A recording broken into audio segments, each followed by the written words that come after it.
మాతో ఎక్స్పర్ట్స్ కూడా తీసుకుపోతాం brother, experts కూడా బ్రదర్. నేను అనేది అదే చాలా ప్రాజెక్టులు ఇప్పుడే నేను ఇంత పెద్ద లిస్ట్ చదివిన, చాలా ప్రాజెక్టుల్లో సీపేజ్ వస్తుంది, లీకేజ్ వస్తుంది.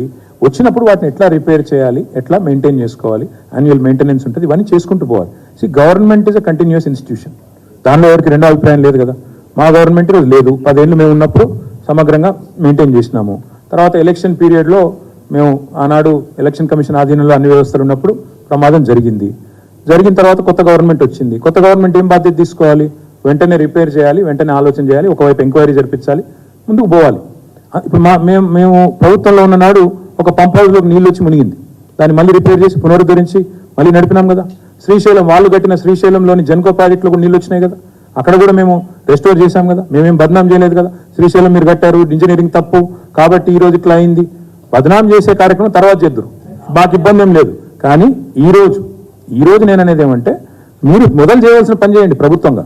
సరిపోయినాయి పవర్ పాయింట్లు, మీ బిల్డప్లు, మీ శ్వేతపత్రాలు సరిపోయినాయి. చేయాల్సిన పని చేయండి. రాష్ట్రంలోని రైతులకు పంటలు ఎండకుండా చూసుకోండి, గొంతులు ఎండకుండా చూసుకోండి అనేది. ఏ మేధావి చెప్పారు? ఇది ప్రపంచవ్యాప్తంగా బ్రదర్, ప్రపంచవ్యాప్తంగా this is how any project is repaired, any problem is rectified. ఇక అది కాదు, నాకే అన్ని తెలుసు ఉత్తమ్ కుమార్ రెడ్డి గారు అనుకుంటే నేను చెప్పగలిగింది లేదు. ఎవరైనా ఇంజనీర్ చెప్తే స్పందిద్దాం, కానీ ఊరికనే ఎవరో చెప్తే స్పందించడం కరెక్ట్ కాదు కదా.